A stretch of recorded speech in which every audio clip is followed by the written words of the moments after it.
Everybody, it's Tyler here at Haunted, checking in with team number 8926W Wigglebots coming in. This is your top skills team in South Carolina, looking absolutely phenomenal here at Haunted as well too. Take a look at Wigglebots. I love the overall design this robot brings. We'll be talking about some future improvements for them, of course, but you got to take a look at their wings, some cool special things with that. Awesome catapult as well too. Let's learn more about Wigglebots coming up here on Pits and Parts. This video on fun is brought to you by viewers like you and also in partnership with the following. The Robotics Education and Competition Foundation provides fantastic programs for students from elementary school all the way through college. These include VEX, aerial drone competition, online challenges, JROTC, girl-powered, scholarships, certifications, and so much more. To discover these exciting opportunities, visit recf.org and get connected. Well, let's start off with the wings on your bot here. I know talking earlier in the interview, you did a couple cool things with some inversion on it. So talk to me about what it's comprised of, how it works. If Peter Sam would go ahead and deploy them for us. One of the big things we're proud about with the wings is that they serve three main purposes. Specifically, the first main purpose is that it increases the frontal area of the robot. So that enables us to increase our cycle time, making driving in and of itself more efficient. The second main feature that it proposes is the sled right here. This enables us to hop the center barrier. And then finally, we have an inverse sled cut, which enables us to descore one of the tri-balls in our autonomous period. When you were thinking about the overall concept for your wings in there, at what moment was that like, hey, this is something we definitely want to do? And how did you come up with having that different cut and design on your wings? So Peter Sam actually attended kind of like a summer camp that was actually here at Haunted. Cool. Or at the school. And he was one of the integral teams that really invented this style of module. He and a couple of other teams came up with a robot named Flapjack, and one of the main components of that robot was the wings. So that's really where it all started. Very cool. And watching on the field, absolutely phenomenal as well too. So congrats on a great design for that. Let's go talk about cycle times a little bit, Sarah, and your catapult, what's gone into it. You all able to get really quick cycle times going through. So talk to me about how that overall process works. And of course, we got to see a couple of them shoot off as well. So to start off, we knew that we had to shoot all 44 tri-balls across its skills. And so that was our main focus when designing our catapult.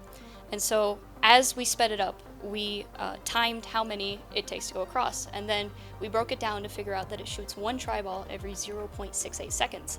We then use multivariable calculus to figure out how far and how high and how long the flight time is. So in general, the catapult can reach a max of 10 inches high when it shoots the tri-ball.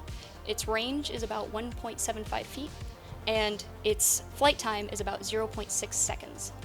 And when you were doing all that, the mathematics and the calculus behind that, like, how did testing work with that? Did you do the math first and then test it, or kind of go back and forth?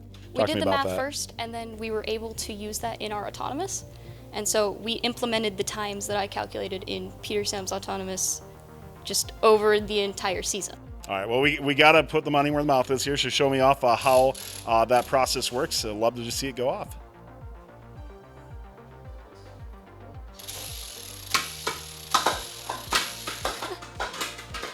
So when you're going through during the match there, obviously, sometimes you got two people going, sometimes you got one. Got to get in nice and quick. From this standpoint here at Haunted, I know we'll be talking about some improvements with your intake. Anything you're looking at doing in regards to your catapult or lift in the future? Our catapult, we are thinking about possibly making it lighter, because the lighter the catapult is, the faster it can travel. Plus, we need to practice match loading to ensure that we are able to get it in the perfect position every single time, so it shoots at our optimal arc. Peter Sam, let's wrap up, talk about this intake here. I really like the intake that you have. I'm a big fan of wide intakes. Gives you a lot of opportunities to get those tri-balls in. But let's run down what you have here, and then we were talking earlier that you're looking at doing some improvements as well. So currently we have a 4-bar catapult, or 4-bar intake. As you can see, 1, 2, and 3, 4.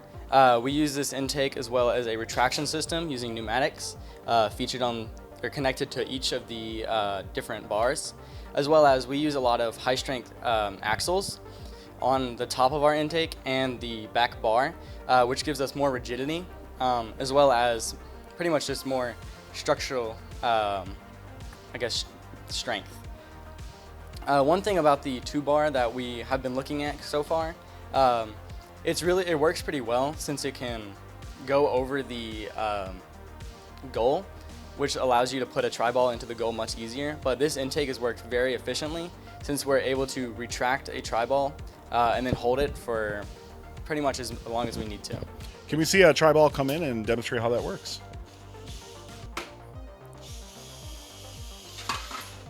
So able to lock in very nicely during the match as well. Well, I look forward to seeing both, of course, how you do here at Haunted as well. Really looking for big things. Of course, skills challenge looking really good in that too. So can't wait to see overall how that winds out. And of course, good luck throughout the rest of the season. Can't wait to see the improvements you bring. And thanks a lot for taking time to tell us more about your team.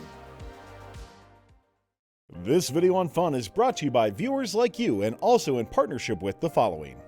The Robotics Education and Competition Foundation provides fantastic programs for students from elementary school all the way through college. These include VEX, aerial drone competition, online challenges, JROTC, girl-powered, scholarships, certifications, and so much more. To discover these exciting opportunities, visit recf.org and get connected. Don't forget to like, subscribe, and ring the bell to stay up to date on our new videos.